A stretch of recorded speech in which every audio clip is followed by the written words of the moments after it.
Welcome dear students. I Professor G.S. Mahalle welcome you all in this second lecture. Students, in first lecture we have discussed basics of physics which we required for this subject. But our last point, that is the dimensions of derived physical quantities, has remained. First we will discuss it and then we will move forward. So without wasting time, let's start our topic of discussion. This is what we have covered in last lecture, if you remember it. Okay. Then we have discussed fundamental physical quantities. There are 7 fundamental physical quantities, and out of which the first 3 are most general: time, length and mass. Then we have discussed derived physical quantities: distance, displacement, speed, acceleration, force, work, power. We have discussed its symbol, its units, and how these units have been derived or how this unit has been generated, that we have discussed, such as force discovered by Newton. So unit of force is Newton. Work is, we can say, it's the work on the work is done by Joule. So we call the unit of the work as Joule, and the power as a watt. Okay, let's move forward. We have discussed basic fundamental dimensions. There are 3 fundamental dimensions: mass, length and time. Mass we denote mass by m, length by l and time by t. And this slide we were discussing. Okay, so see here, I told you to tell me or comment me about the about the mistake in this slide. There is one mistake in this slide. Okay, I have intentionally made that mistake so that your concentration will be on the presentation. So without wasting time, let's discuss what is distance. Distance or displacement, it is nothing but its unit is meter. And what does it have in it? Does it have mass? No. So m to the power 0. Does it have time in it? No. T to the power 0. Does it have length? Yes. Distance is nothing but a length. So m0 l1 t0. Have you understood this? Okay. Then speed we have discussed. What is speed? Speed is what? Speed is nothing but rate of change of distance or displacement with respect to time. That means meter per second. That means distance upon time. Speed is equals to distance upon time. Distance unit काय असते meter, time चं काय असते second, meter per second. Are you getting it? That means what does it have in the unit of distance? Distance मध्ये काय असेल? Distance मध्ये speed मध्ये काय असेल? स्पीडच्या युनिट मध्ये डिस्टन्स असेल आणि टाइम असेल. बरोबर आहे की नाही? मग डायमेन्शन मध्ये जर आपण बघितलं, डायमेन्शन मध्ये काय येईल? यस, मास येईल का? नाही. डिस्टन्स येईल का? यस येईल, L1. टाइम येईल का? हो येईल, पण टाइम टू द पॉवर किती येईल? -1. का बरं -1 येईल? कारण सेकंड कसं आहे? यस, डिनॉमिनेटर मध्ये आहे, त्यामुळे टाइम टू द पॉवर काय येईल? -1. Are you getting it? Yes or no? Now similarly we will discuss acceleration. Acceleration म्हणजे काय असते बरं? ॲक्सेलरेशन म्हणजे it is nothing but rate of change of speed or velocity with respect to time. त्याला काय म्हणू आपण? ॲक्सेलरेशन. त्याचं युनिट काय असेल? Metre per second square. बघा आता लक्ष द्या याच्यामध्ये. ॲक्सेलरेशनमध्ये मास आला आहे का? नाही. मासचा तर प्रश्नच नाही आहे, मास येणारच नाही. ॲक्सेलरेशनमध्ये लेंथ आली आहे का? हो आली आहे ना, मीटर आहे. ॲक्सेलरेशनमध्ये टाईम आला आहे का? हो आला आहे. स्क्वेअरमध्ये आला आहे, पण कसा आला आहे? इन्व्हर्समध्ये आला आहे, T to the power -2. समजलं आहे का सर्वांना? Yes or no? Are you getting it or not? चला तर आपण समोर जाऊ. आता बघू आपण फोर्स. बघा, फोर्स खूप इंटरेस्टिंग आहे.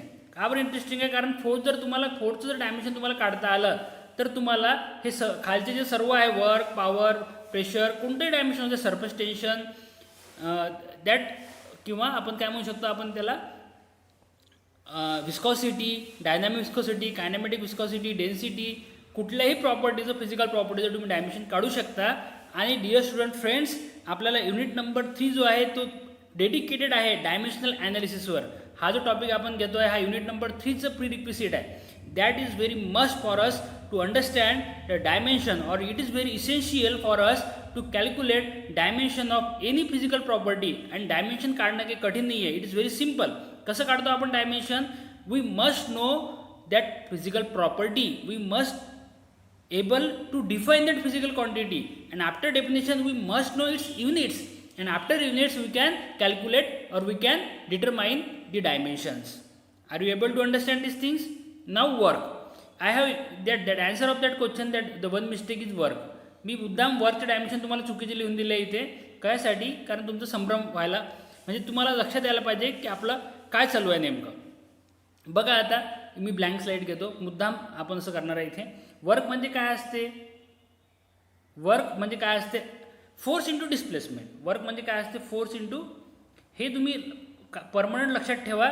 याच ॲटिट्यूडनी किंवा याच थिंकिंगनी तुम्हाला समोर जायचं आहे. फोर्स म्हणजे काय असते मग? फोर्स म्हणजे काय असते? Mass into acceleration. हे समजतं आहे का सर्वांना? मास इंटू ॲक्सेलरेशन इंटू डिस्प्लेसमेंटला आपण एक्स म्हणू. ठीक आहे. मासचं युनिट काय असेल? मासचं असेल के जी. ॲक्सेलरेशन युनिट काय असेल? Metre per second square. आणि याचं काय असेल युनिट? डिस्टन्सचं एक्स युनिट काय असेल? मीटर. आणि हा होईल के जी मीटर स्क्वेअर पर सेकंड स्क्वेअर. समजलं आहे का तुम्हाला? पण असं लिहितो का आपण त्याला? आपण असं लिहितो का? आपण त्याला कसं लिहितो? Newton metre. न्यूटन मीटर पण लिहितो का आपण? नाही, आपण त्याला जूल लिहितो. समजतं आहे का तुम्हाला? म्हणजे आहे काय ॲक्च्युली? हे आहे जूल. आहे काय? वर्क आहे. परंतु वर्क आपण कशा फॉर्ममध्ये लिहिलं आहे? जूल या युनिटमध्ये लिहिलं आहे. पण जूल हे त्याचं फायनल युनिट आहे, किंवा आपण हे जूल युनिट त्याचं आपण ॲडजस्ट करून बनवलेलं आहे. परंतु ॲक्च्युअल युनिट काय आहे? ॲक्च्युअल युनिट आहे के जी मीटर स्क्वेअर पर सेकंड स्क्वेअर. म्हणजे काय आहे बरं नेमकं? म्हणजे काय? याच्यामध्ये मास आला आहे का? हो आला आहे मास. मास किती आहे? यम. लेंथ किती आहे? L2. आणि T2 की पॉवर किती आहे? -2. समजलं आहे का तुम्हाला? M L2 T2 power -2. हे काय झालं? हे झालं वर्क.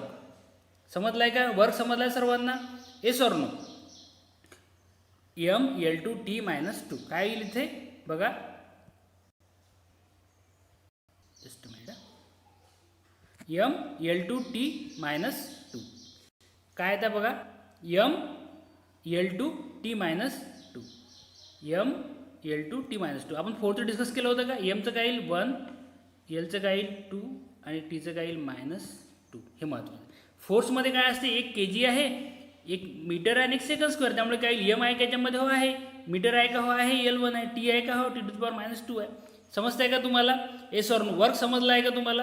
आता पॉवर बघा. पॉवर परत आपण ब्लँक स्लाईड घेऊ पॉवरसाठी. पॉवर म्हणजे काय असते? पॉवर म्हणजे काय असते? Rate of doing work, that means work upon time. Work म्हणजे काय असते?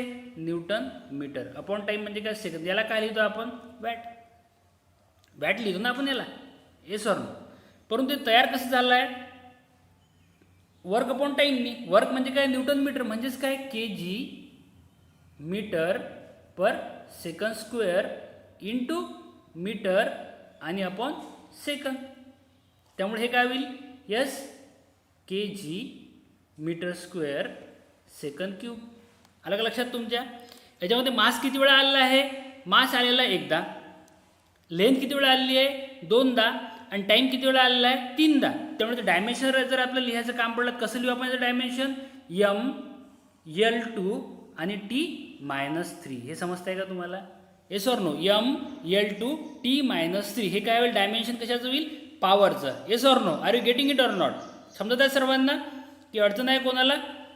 ओके, आय थिंक समजत असेल तुम्हाला सर्वांना. चला आपण आता नेक्स्ट. समजलं आहे तुम्हाला डायमेन्शन सर्व? डायमेन्शन वरचं समजलं आहे. वरचं डायमेन्शन काय आहे? यम. यस, न्यूटन म्हणजे काय? न्यूटन म्हणजे तर फोर्सचे जसे असे डायमेन्शन येतीलच. M1 L1 T -2 आणि प्लस डायमेन्शन येईल लेंथचं. त्यामुळे इथं काय होईल? M1 काय होईल सांगा तुम्ही? M1 काय होईल? M1 L काय होईल? L2 आणि T काय होईल? -2. समजतं आहे का तुम्हाला? Yes or no? M1 L2 T -2. हे व्यवस्थित तुम्ही समजावून घ्या. चला आता आपण समोर जाऊ. नेक्स्ट आपण स्लाईड बघू. हे तुमच्यासाठी होमवर्क होतं पहिल्या लेक्चरचं, पण हे आपण डिस्कस करून घेऊ. आता आपल्याला काय बघायचं आहे? अँग्युलर व्हेलॉसिटीचे डायमेन्शन तुम्हाला काढायचं. अँग्युलर व्हेलॉसिटी म्हणजे काय असते बरं सांगा तुम्ही मला? अँग्युलर व्हेलॉसिटी म्हणजे काय असते? अँग्युलर व्हेलॉसिटी म्हणजे ओमेगा. ओमेगा म्हणजे काय असतो? 2πn/60. 2πn/60. मग 2πn/60 म्हणजे याच्यामध्ये 2π कॉन्स्टंट आहे, 60 कॉन्स्टंट आहे. म्हणजे अँग्युलर व्हेलॉसिटी आपण काय म्हणू? अँग्युलर व्हेलॉसिटीचं युनिट काय असेल? जे एनचं युनिट असेल. बरोबर. एन म्हणजे काय? RPM. RPM म्हणजे काय? Rotations per minute.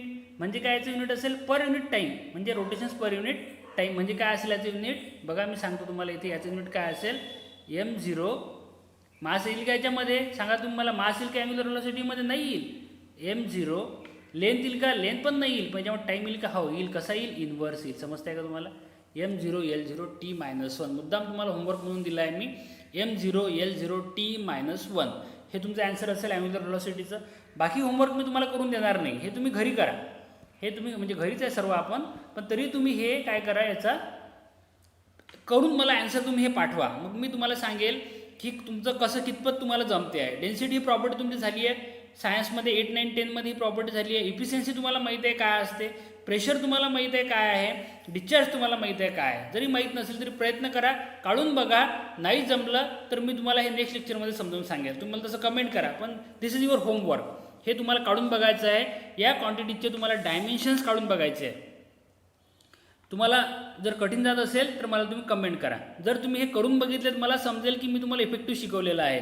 जर तुम्ही हे होमवर्क व्यवस्थित नाही करू शकले, याचा अर्थ काय की मी तुम्हाला इफेक्टिव्हली शिकवलेलं नाही आहे असं त्याचा अर्थ होईल, आणि मग मी ते परत थोडंसं मला इम्प्रूव्ह करायचा प्रयत्न करेल. त्यामुळे तुम्ही जर होमवर्क करून मला पाठवलं तर ते माझ्यासाठी एक पॉझिटिव्ह गोष्ट असेल. मला ते कोणत्या लेवलपर्यंत तुम्हाला एखादा टॉपिक समजून सांगायचं आहे याची मला जाणीव होईल, आणि तसं करायला मी तयार होईल. हे समजतं आहे तुम्हाला. त्यामुळे होमवर्क करून पाठवणे ही खूप महत्त्वाची गोष्ट आहे. हे तुम्हाला करावंच लागेल. चला तर आपण समोर जाऊ. आता येऊ आपण सिलॅबसवर. हे तर आपण आतापर्यंत बघितलं की याच्यासाठी सब्जेक्टसाठी व्हॉट इज रिक्वायर्ड.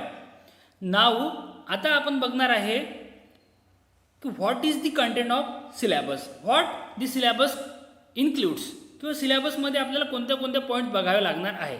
तर सिलॅबसमध्ये मी तुम्हाला पहिल्यांदा सांगून देतो व्यवस्थित. आपला जो सब्जेक्ट आहे फ्लूइड पॉवर 1, या सब्जेक्टला आहे 4 क्रेडिट. 4 क्रेडिट समजतात सर्वांना. 4 क्रेडिट या सब्जेक्टला आहे. ठीक आहे. आणि आपण काय करू या सब्जेक्टमध्ये असतील 6 युनिट. किती युनिट असतील? 6 unit. Section 1, section 2, section A, section B असं 6 युनिट असतील. सेक्शन ए मध्ये 3 युनिट, सेक्शन बी मध्ये 3 युनिट. इथपर्यंत काही अडचण नाही आहे कोणाला. चला तर आपण बघू युनिट नंबर 1. युनिट नंबर 1 हे एक सिम्पल युनिट आहे, परंतु याला युनिव्हर्सिटीने 12 आवर्स दिले आहे. 12 आवर्समध्ये हे युनिट कंप्लीट करायचं आपल्याला सांगितलं आहे.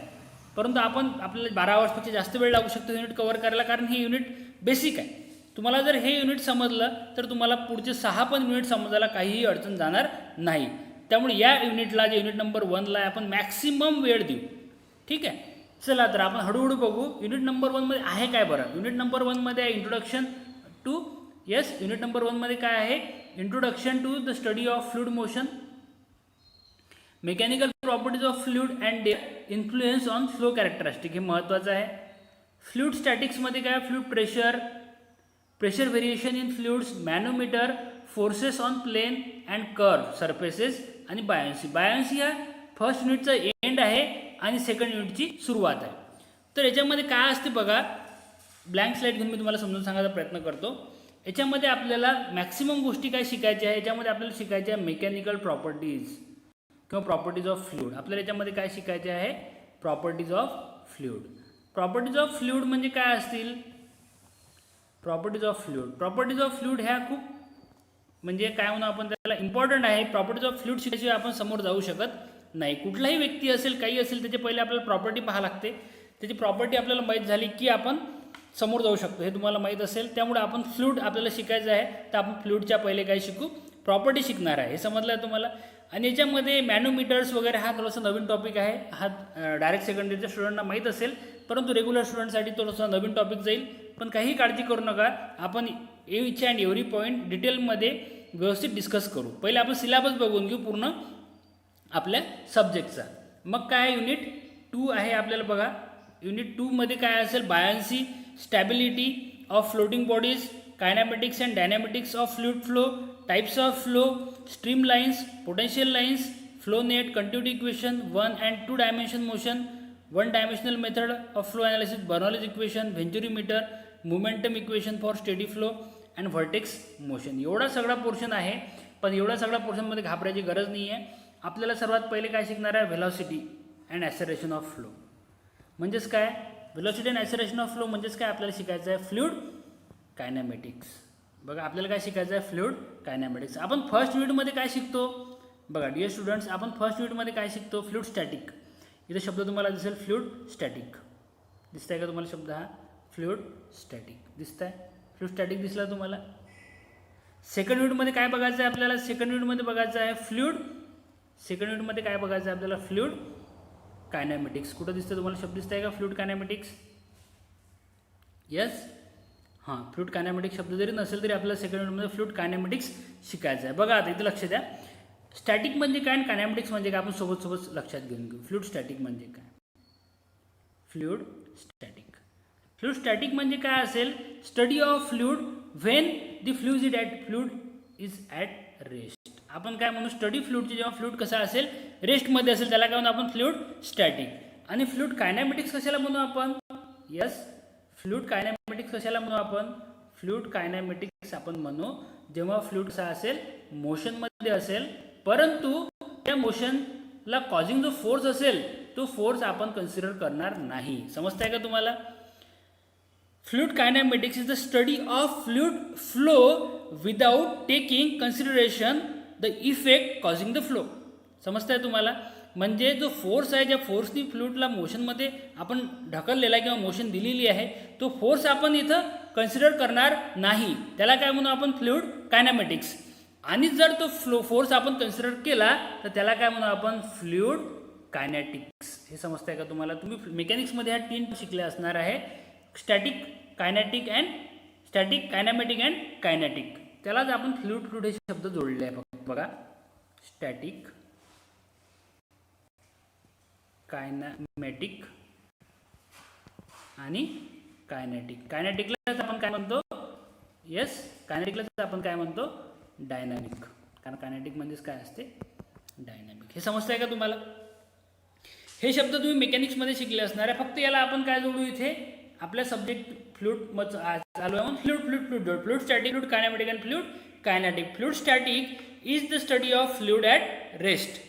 Fluid kinematics is the study of fluid in the motion by considering velocity and acceleration, but without considering the force causing the motion. त्याला काय म्हणू आपण? फ्लुइड कायनॅमेटिक्स. म्हणजे फ्लुइड कायनॅमेटिक्सची फक्त स्टडी कशाची असणार आहे? फक्त व्हेलॉसिटी अँड ॲक्सेलरेशनची स्टडी असणार आहे. याच्यामध्ये फोर्सची स्टडी आपण करत नाही, हे लक्षात घ्या तुम्ही. आणि कायनॅटिक किंवा डायनॅमिक म्हणजे काय असेल? याच्यामध्ये आपण काय करतो? फोर्सची स्टडी करतो, फोर्स कॉजिंग द मोशन. आपल्याला आहे नाही, याच्यामध्ये आपल्याला हे ME लेवलला असते, मास्टर ऑफ इंजिनिअरिंगच्या लेवलला. पण तरीही काही पोर्शन आपल्याला याच्यामध्ये बर्नॉलिस इक्वेशनमध्ये वगैरे काही प्रमाणात आपल्याला शिकायला मिळतील. तेव्हा आपण ते डिस्कस करू, जसं तिथं जमेल तसं तिथं आपण डिस्कस करू. हे फक्त तुम्हाला मी जनरलाइज आयडिया देण्याचा प्रयत्न करत आहे. चला तर आपण नेक्स्ट स्लाईडवर जाऊ. हे समजलं आहे तुम्हाला? युनिट 2 समजलं असेल. काय सिलेबस आहे युनिट 2चा? युनिट 3 मध्ये काय बघायचं आपल्याला? Dimensional analysis. बघा, आपण आताच एवढं हे बघितलं आहे लेक्चरमध्ये. या आधीच्या लेक्चरमध्ये डायमेन्शनल ॲनालिसिस आपल्याला करता यायला पाहिजे. डायमेन्शनल ॲनालिसिसचा एक पूर्ण युनिटच आहे. याच्यावर 10 मार्कला तुम्हाला हेच येणार आहे, प्रॉब्लेम येणार आहे डायमेन्शनल ॲनालिसिसचं. 5 मार्क थेरी येणार आहे, 5 किंवा 4 मार्कला. तर तुम्हाला या कंडिशनमध्ये डायमेन्शनल ॲनालिसिस जर जमायचं असेल तर तुम्हाला डायमेन्शन काढता यायला पाहिजे. तुम्हाला प्रत्येक प्रॉपर्टीचे डायमेन्शन, फिजिकल प्रॉपर्टीचे डायमेन्शन काढता यायला पाहिजे. जर तुम्हाला डायमेन्शन काढता येत असतील तर हा युनिट तुम्हाला व्यवस्थित समजेल. परंतु जर तुमचं डायमेन्शन काढण्यामध्येच प्रॉब्लेम आहे, then you have to improve yourself, because we have already covered how to calculate or how to determine the dimensions. किती डायमेन्शन असतात? Basically M, L and T. M मध्ये मास जर रिफ्लेक्ट होत असेल तर फिजिकल क्वांटिटीमध्ये तर M येईल, लेंथ रिफ्लेक्ट होत असेल तर L येईल, आणि टाइम रिफ्लेक्ट होत असेल तर T येईल. हे आपल्याला समजायला पाहिजे आता या लेवलवर. चला नेक्स्ट आपण गोष्ट बघू. नेक्स्ट आपण पॉईंट बघणार आहे युनिट नंबर 4. हा युनिट खूप इझी आहे, खूप सिंपल युनिट आहे. If you are able to determine the dimension of any physical quantity, then you will enjoy solving problem by using this unit. This is very interesting unit. You will enjoy this unit because this unit is very short. Within very 5 to 6 lecture we can complete this unit, and this unit will definitely give you the out of mark, that is 13 or 14 marks. That is very एक युनिटची खासियत आहे. हा unit तुम्हाला out of mark देऊन जाणारा unit आहे. मग असा युनिट आपल्याला सोडायला नको. म्हणून आपल्या असं या युनिटचं जे बेसिक आहे डायमेन्शन्स काढणे, हे बेसिक आपल्याला क्लिअर करणं खूप जरुरी आहे. म्हणून मी तुमचं एक स्पेसिफिक लेक्चर त्याच्यावर डेडिकेट केलं होतं. चला तर आता हे तुम्हाला समजायला पाहिजे. खूप सिम्पल असं युनिट आहे. It will definitely give you the 13 marks, and that is what we have to cover. कसं असते बघा, जे सिंपल आहे ते पहिले करून घ्यायचं असते. तुम्हाला एखादं कठीण काम दिलं आहे समजा, आपल्या घरी आता घरी आहे सर्व, आपल्या वडिलांनी आपल्याला एक कठीण काम दिलेलं आहे समजा, आपल्याला दगड उचलायचे आहे. आपण काय करू, पहिले सोपे दगड उचलू, पहिले छोटे चांगल्या शेपचे दगड उचलून असे रचू पहिले, आणि मग त्याच्यावर ओबड शेपचे दगड रचू. त्यामुळे पहिले जे सिंपल गोष्ट असते ती पहिले करून घ्यायची असते, आणि ती सिंपल गोष्ट जर आपण पहिले करून घेऊ तर आपल्याला जी कठीण गोष्ट करायला आहे ते आपल्याला थोडासा वेळ भेटेल, थोडंसं आपल्याला समजून येईल की प्रोसेस कशी आहे, आणि थोडीशी आपल्याला एनर्जी येईल, थोडंसं आपल्याला त्या गोष्टीचा अनुभव येईल. म्हणून dimensional analysis this unit is definitely giving you out of marks and that you have to grasp. पहिले ते सिक्युअर करून घ्यावं लागतील आपल्याला 13 मार्क, आणि मग हळूहळू आपला स्कोर इम्प्रूव्ह करावा लागेल. मी तुम्हाला I will give you the preparation strategy at the time of exact teaching. Okay, now let's come to the unit number 4. Unit number 4 is somewhat we can say the advance fluid dynamics, fluid mechanics. याच्यामध्ये काय असेल, याच्यामध्ये boundary layer formation असेल, हायड्रोडायनामिक boundary लेअरचं formation आहे, डायनामिकचं थोडं concept येतील याच्यामध्ये. Okay, boundary layer form कशी होते, बाउंड्री लेअर सेपरेट कशी होते, हे कन्सेप्ट येतील. That we will discuss in unit number 4. आता ह्याला डिस्कशन करून काही फायदा नाही, आता डिस्कशन करून हे तुमच्या सगळ्या डोक्यावरून जाईल, हे हवेत जाईल सगळं, याच्यावर आपण आता डिस्कशन करू नाही. मग चला युनिट नंबर 5वर आपण डिस्कशन करू. युनिट नंबर 5मध्ये काय आहे, युनिट नंबर 5मध्ये समजा तुम्ही पाईप्सवर हा पूर्ण डेडिकेटेड युनिट आहे. पाईप, आपण पाईपमधले फ्लो कसा असतो वॉटरचा, पाईपला जॉईन करून काय तयार होते, जॉईन कसे पाहिजे, जॉईन किती डिस्टन्स नंतर करायला पाहिजे, that we will be discussing in this unit, and that is very important unit. And this unit will also give you the out of marks, but the span of unit it contains, we can say याच्यात थोडं लेंदी unit आहे, पण तरी आपण हा unit व्यवस्थित समजून घेऊ, व्यवस्थित याला कव्हर करू. याच्यामध्ये पाईप फिटिंग, पाईपमधले लॉसेस, याच्यावर हा पूर्ण युनिट कम्प्लिटली आधारित आहे. That we will discuss. Then unit number 6. Unit number 6 is actually a starting of fluid power 2. Fluid power 2 हा आपल्याला सब्जेक्ट आहे 6 सेमिस्टरमध्ये, आणि त्या सब्जेक्टची जे स्टार्टिंग पॉईंट असतो, त्या सब्जेक्टचं जे बिगिनिंग असते, त्या सब्जेक्टला जे प्री रिक्विजिट असतो तो हा आहे.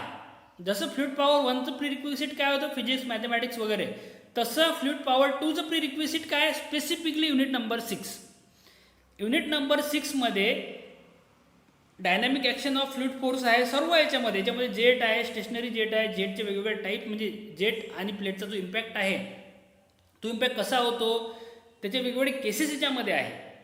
आणि असं करत करत आपल्याला impact on the circular plate बघायचा आहे, म्हणजे आपल्याला त्याच्यावर जेट याचा व्हेनवर बघायचं आहे, मग सिरीज व्हेनवर बघायचं आहे. या युनिटवर आपण डिस्कशन आता करू नाही, या युनिटवर डिस्कशन आपण जेव्हा युनिट डिस्कस करू तेव्हा करू. फक्त तुम्हाला एक जनरल आयडिया असायला हवी की आपल्याला किती युनिट आहे आणि किती युनिटचा सिलेबस कसा आहे. त्यासाठी म्हणून मुद्दाम मी हा आपला जो आहे सेकंड लेक्चर हा मी तुम्हाला त्यासाठी दिला आहे. तर आपल्याला आता एक्झॅक्ट आपल्या सिलेबसची सुरुवात करायची आहे. आपला सिलेबस म्हणजे काय, आपण युनिट नंबर 1 पासून सुरुवात करणार आहे. परंतु डिअर फ्रेंड्स, मला तुम्ही सांगा आपल्या सब्जेक्टचं नाव काय आहे, फ्लूइड पॉवर 1, बरोबर आहे. मग तुम्हाला फ्लूइड म्हणजे काय माहीत असायला नको का, तुम्हाला फ्लूइड म्हणजे काय हे माहीत असायला नको का. तुम्ही मला सांगा what is fluid,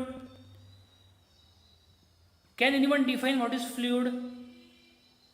fluid define करू शकते का कोणी, म्हणजे आपल्या क्लासपैकी जे अटेंड करतात स्टुडंट त्याच्यापैकी फ्लूइड काय माहिती आहे कोणाला. बरं, you would say, some student would say, sir fluid is air. Is it correct? No, it is not correct. Fluid is not only air. Fluid is liquid. Is it correct? No no no. Fluid is combination of air and liquid, gases and liquid, त्याला आपण fluid म्हणतो. बघा, solid, liquid and gases आपण 3 state of matter बघितलं आहे, पण 3 state नसतात actually. There are 4 state, 5 state, Gibbs boson वगैरे, प्लाझ्मा आणि गिब्स बोसॉन, 4th प्लाझ्मा आणि 5th गिब्स बोसॉन, ते आपण बघितलं आहे, गॉड्स पार्टिकल वगैरे, ते आपण त्यात जाऊ नये, इथं लक्षात आहे. सॉलिड आणि फ्लूइड. फ्लूइड म्हणजे काय, लिक्विड अँड गॅसेस. मग लिक्विड अँड गॅसेस हा जो एक कॅटेगरी आहे, त्या कॅटेगरीला आपण फ्लूइड म्हटलेलं आहे. मग बघा तुम्ही, सॉलिडला आपण वेगळं डिफाईन केलं, लिक्विड आणि गॅसेसला एक वेगळी कॅटेगरी आपण डिफाईन केली, तर why there is need of defining gases and liquid as a one term, as a fluid category, because they must have show similar properties which are different than solid. मग त्या similar properties काय आहे त्याचं general idea मी तुम्हाला आता देतो. म्हणजे काय बघा, तुम्हाला स्ट्रेस माहीत आहे, नॉर्मल स्ट्रेस माहीत आहे कसा असतो, शियर स्ट्रेस म्हणजे माहीत आहे कसा असतो. नॉर्मल स्ट्रेस म्हणजे काय, तुम्ही नॉर्मली असं स्ट्रेस दिला त्याला नॉर्मल स्ट्रेस म्हणतो. शियर स्ट्रेस म्हणजे काय, स्लायसिंग ॲक्शन, शियर कट करणं, शियर स्ट्रेस. तुम्ही आता मेकॅनिक्स ऑफ मटेरियलमध्ये त्या गोष्टी शिकणार आहे. शियर स्ट्रेस म्हणजे काय आहे, शियर स्ट्रेस म्हणजे तुम्ही बघा एखादं तुम्ही काय करा, फॉर एक्झाम्पल हे बघा, हे चार्जर आहे माझ्या हाती, ठीक आहे. याला मी काय करतो, शियर स्ट्रेस जर मला द्यायचा असेल मी याला असं असं स्लाइस करतो, किंवा हे जी कवर आहे याची चार्जरची, ही कवर शियर स्ट्रेसनी काय होईल, ही कवर अशी निघून जाईल. समजते का तुम्हाला, शियर स्ट्रेसनी काय होईल, ही कवर अशी निघून जाणार आहे. मग जर आपल्याला बघायचं झालं शियर स्ट्रेसनी, बघा ही कवर काय होईल, अशी स्लाईड होऊन जाईल शियर स्ट्रेस. समजते तुम्हाला. तर प्रॉब्लेम असा आहे की जर आपण सॉलिड आहे, समजा हा सॉलिड, हे दोन वेगवेगळे ऑब्जेक्ट होते म्हणून ते निघाली, पण हा जर सॉलिड आहे फक्त एकटा, याच्यावर जर आपण शियर स्ट्रेस द्यायचा प्रयत्न केला, हा शियर स्ट्रेसमध्ये डिफॉर्म होतो का, डिफॉर्म होतो का हा शियर स्ट्रेसमध्ये, डिफॉर्म होईल का सहजासहजी नाही. याला आपल्याला काहीतरी जास्त फोर्स द्यावा लागेल, काहीतरी सर्टन अमाऊंट ऑफ फोर्स दिल्याशिवाय डिफॉर्म होणार नाही. परंतु तेच जर मी बॉटल घेतली पाण्याची, अशी बॉटल मी घेतली आणि स्लाइटेस्ट एकदम मिनिमम अमाऊंट किंवा इन्फायनेटेसिमल स्मॉल शियर स्ट्रेस मी दिला, म्हणजे थोडंसं त्याला टिल्ट केलं, तर काय होईल, काय होईल सांगा तुम्ही मला, लिक्विड स्टार्ट्स डिफॉर्मिंग. समजताय का तुम्हाला. फ्लुइड हा असा सबस्टन्स आहे जो शियर स्ट्रेस सहन करू शकत नाही. Fluid deforms at a very infinitesimal small shear stress. तुम्ही इन्फायनेटेसिमल स्मॉल शियर स्ट्रेस जरी दिला तरी फ्लुइड काय होतो, डिफॉर्म होतो. हे एक फ्लुइडची एक विशिष्ट प्रॉपर्टी आहे जी सॉलिडमध्ये नाही आहे, म्हणून आपण त्याला काय म्हटलेलं आहे, फ्लुइड म्हटलेलं आहे. म्हणून आपण लिक्विड अँड गॅसेसच्या कॉम्बिनेशनला काय म्हटलेलं आहे, फ्लुइड म्हटलेलं आहे. Fluids can not resist a shear stress. परंतु काही फ्लुइडमध्ये सर्टन एक प्रॉपर्टी असते जे certain amount of shear stress resist करू शकतात, त्याला आपण व्हिस्कोसिटी म्हणतो. That we will discuss. But right now we must understand the fluids. Fluid असा आहे जो शियर स्ट्रेस दिल्यानंतर डिफॉर्म व्हायला सुरुवात करतो, पण व्हिस्कोसिटीमुळे थोडंसं that property is different. Fluid समजला आहे का तुम्हाला. फ्लुइडमध्ये आपण study of liquid and gases आपण स्टडी करतो. त्याच्यापैकी आपल्याला आपण डिफरन्शिएशन बघू.